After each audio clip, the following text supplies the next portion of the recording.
اس کے لیے نماز سے باہر حل تلاش کرنے کی ضرورت نہیں ہے، خود نماز کے اندر ان مسائل کا حل موجود ہے۔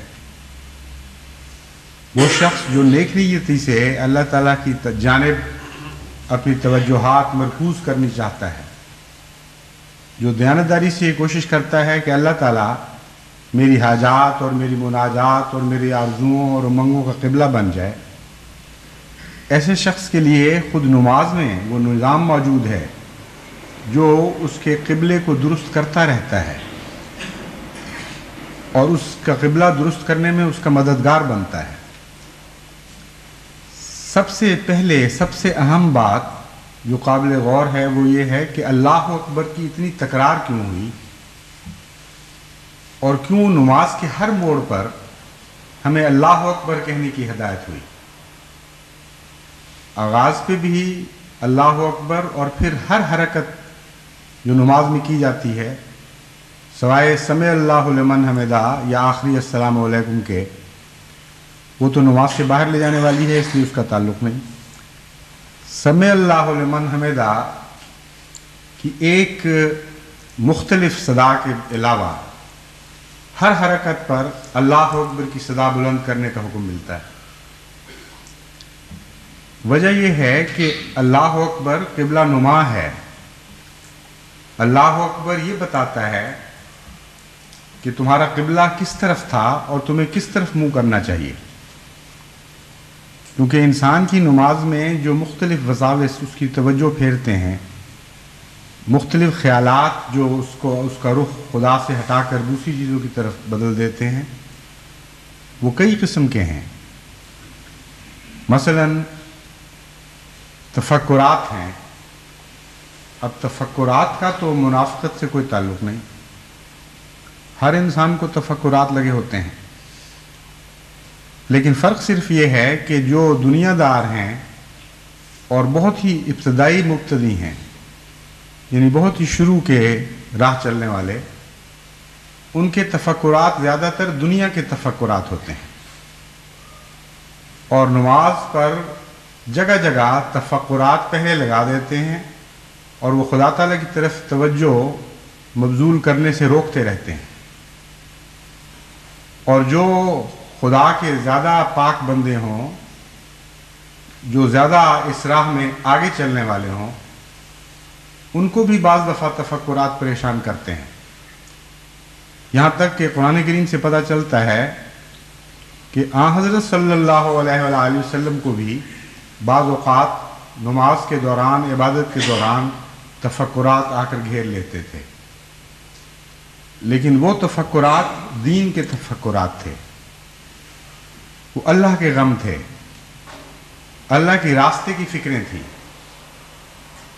بس انسان بہرحال انسان ہے، اور خدا تعالیٰ کی راہ میں توجہ مرکوز کرنے کے لیے تفکرات ایک روک بنتے ہیں۔ ایک اور فرق یہ ہے کہ مبتدی کے تفکرات اس کی نماز پر غالب آ جاتے ہیں، اور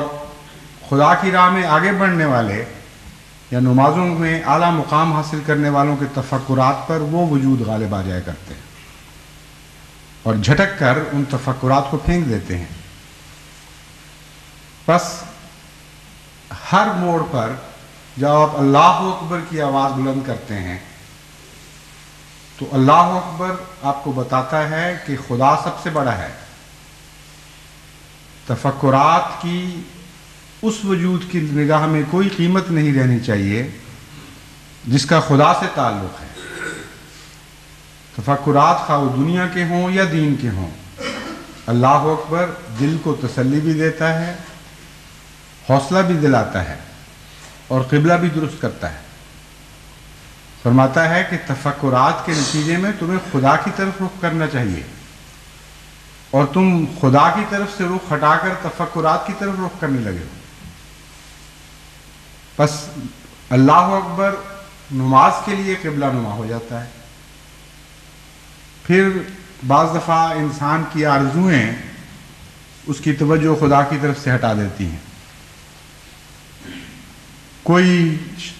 سیر کا شوق رکھتا ہے، کوئی کھیل کا شوق رکھتا ہے، کوئی دوستوں میں مجلس لگانے کا شوق رکھتا ہے، کوئی ریڈیو کا شوق رکھتا ہے، کا شوق رکھتا ہے، کسی کو کتابیں پڑھنے کی عادت ہے، کوئی دلچسپ کتاب پڑھتے پڑھتے نماز کا وقت آ گیا، کتاب الٹا کر نماز کی طرف بھاگا، اور پھر کتاب نے وہ زنجیریں اس کو پہنا دیں اس کے خیالات کو کہ نماز پڑھتے پڑھتے کتاب کا مضمون دوبارہ ذہن میں آنے لگتا ہے۔ بھوکے کو کھانے کی طرف توجہ نماز نہیں پڑھنے دیتی، بار بار نماز میں یہ خیال آتا ہے کہ نماز ختم کروں تو میں کھانا کھاؤں۔ اکثر نمازوں میں کسالہ کی حالت انہی وجوہات سے پائی جاتی ہے،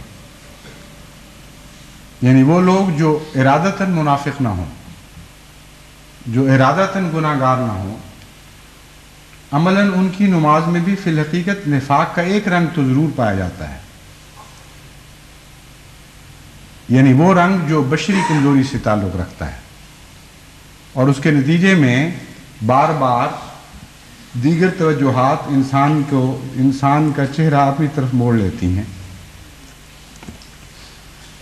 بس اللہ اکبر کی تکرار ہر ایسے موقع پر الگ الگ معنی لے کر آپ کے سامنے آئے گی۔ اللہ اکبر بتائے گا کہ تم تو کہتے تھے خدا سب سے بڑا ہے، اب تمہیں کھانا سب سے بڑا لگ رہا ہے۔ تم تو کہتے تھے کہ خدا سب سے بڑا ہے، اب تمہیں ٹیلی ویژن سب سے بڑی لگ رہی ہے۔ تم تو کہتے تھے خدا سب سے بڑا ہے، اب تمہیں ریڈیو بہت بڑا لگنے لگ گیا ہے۔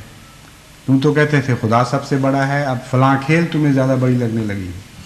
دوستوں کی مجلس زیادہ بڑی محسوس ہو رہی ہے۔ تو نماز کا قبلہ درست کرنے کے لیے اللہ اکبر ایک حیرت انگیز کام دکھلاتا ہے، لیکن اس کے لیے جس کی توجہ اللہ اکبر کے مضمون کی طرف رہے، کم سے کم جب وہ ایک حرکت سے ایک حالت سے دوسری حالت میں منتقل ہوتا ہے، اس وقت اللہ اکبر رکھنے کا ایک اور بہت اچھا فائدہ ہے، بہت عظیم فائدہ ہے کہ حرکت انسان کو سوچوں سے بیدار کر دیا کرتی ہے۔ حرکت انسان کو ایک مخمصے میں پھنسے ہوئے انسان کو اچانک جھنجھوڑ کر بیدار کرتی ہے، ہلاتی ہے، اور وہ بہترین وقت ہوتا ہے اسے سمجھانے کا کہ تم جانا کسی اور طرف چاہتے تھے، جا کسی اور طرف رہے ہو۔ بس اللہ اکبر کی تکرار اگر آپ سمجھ کر کریں تو نفسیاتی حالت بھی اس وقت ایسی ہوتی ہے کہ انسان اس کے اثر کو زیادہ قبول کر سکتا ہے۔ بس جہاں تک اللہ اکبر کا تعلق ہے یہ نماز کا قبلہ درست کرتا ہے،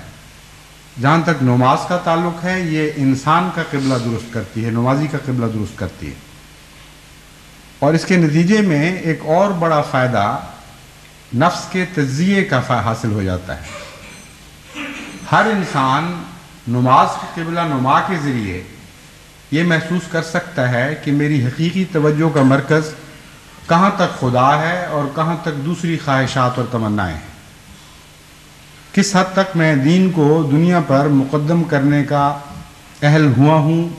اور کس حد تک نہیں ہو سکا۔ پھر خیالات مختلف حالتوں میں پکڑے جائیں گے۔ ہر اللہ اکبر کے وقت وہ شخص جس کی توجہ خدا کی طرف قائم نہیں، وہ انسان اپنے خیالات کو مختلف حالتوں میں پکڑے گا، اور اس وقت وہ صحیح اندازہ کر سکتا ہے کہ میری اندرونی شخصیت کیا ہے، کس حد تک میں خدا کا ہوں، کس حد تک میرے دعووں میں سچائی ہے،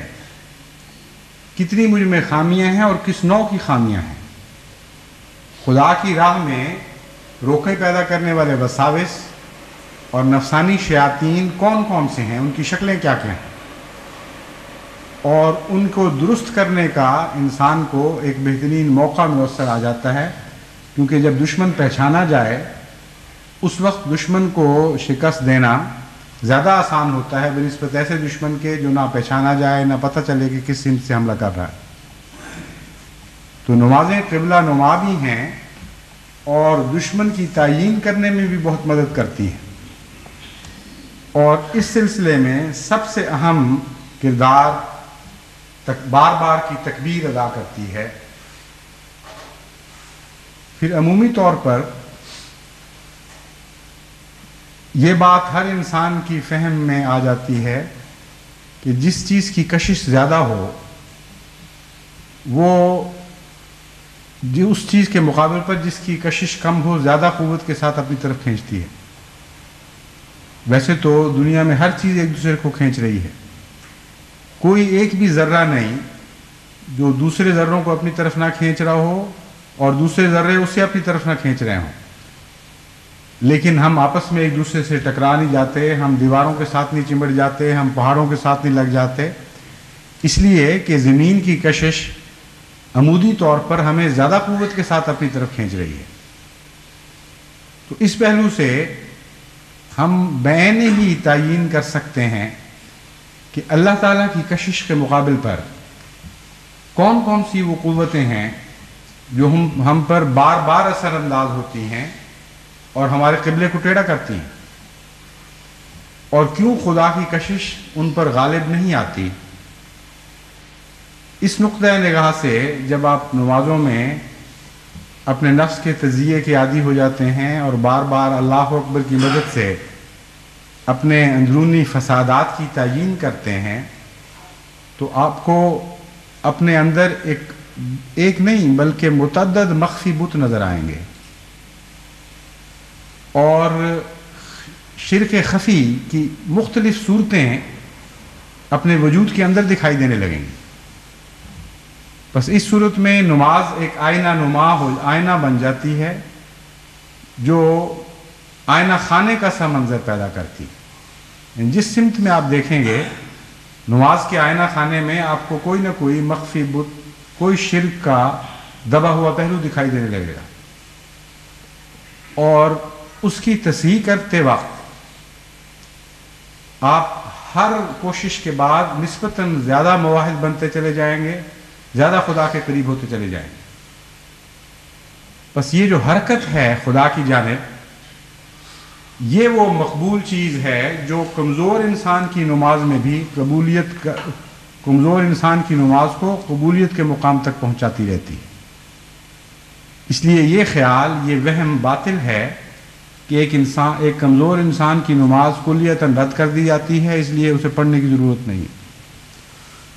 اگر کوشش اور جد و جہد کے ساتھ انسان نماز پڑھتا ہے تو ہر خفیف سا فرق بھی جو پہلی حالت سے پڑھتا ہے، اس خفیف سے فرق کو بھی اللہ تعالیٰ قبول فرماتا ہے۔ وہ معمولی سی حرکت بھی جو غیر اللہ سے اللہ کی جانب کی جاتی ہے، اسے اللہ تعالیٰ قبول فرما لیتا ہے۔ اسی لیے قرآن کریم میں اللہ تعالیٰ فرماتا ہے وَمَنْ يَعْمَلْ مِثْقَالَ ذَرَّةٍ خَيْرٍ يَرَهُ وَمَنْ يَعْمَلْ مِثْقَالَ ذَرَّةٍ شَرًّا يَرَهُ، کہ تم جانتے نہیں کہ خدا تعالیٰ کتنا لطیف اور خبیر ہے اور کتنا اپنے بندوں کو نوازنے والا ہے۔ معمولی سے معمولی ذرہ سے ذرہ بھی نیکی جو تم کرتے ہو وہ بھی ضائع نہیں جاتی، وہ بھی خدا کی راہ میں مقبول ہو جاتی ہے۔ بس ایک لمبی جد و جہد جو نمازی دیانتداری سے خدا کی جانب اپنا رخ درست کرنے کے لیے کرتا ہے، اس کا ہر پہلو اسے خدا کے قریب کر رہا ہوتا ہے۔ اس کی ہر آئندہ نماز پہلے کی نسبت زیادہ سنورتی چلی جاتی ہے۔ اس لیے نماز تو ایک بہت ہی عظیم الشان جہاد ہے، بہت ہی وسیع جہاد ہے، جو بہت لمبا عرصہ ایک زندگی چھوڑ کر اگر مسلسل کئی زندگیاں انسان کو ملیں اور وہ یہ جہاد کرتا چلا جائے تب بھی اس کا دوسرا کنارہ نہیں آئے گا۔ لیکن اس تمام جہاد کے دوران جسے خواہ ساری انسانی عمر پہ بھی پھیلا دیا جائے تب بھی کوئی ایک مقام بھی ایسا نہیں آئے گا جہاں وہ کھڑا ہو جائے، کیونکہ اس کی نماز کی حالت درست کرنے کے لیے خود نماز میں ایسے مواجہ موجود ہیں، ایسے محرکات موجود ہیں جو ہر وقت اس کو ایک نیا حسن عطا کرتے چلے جاتے ہیں۔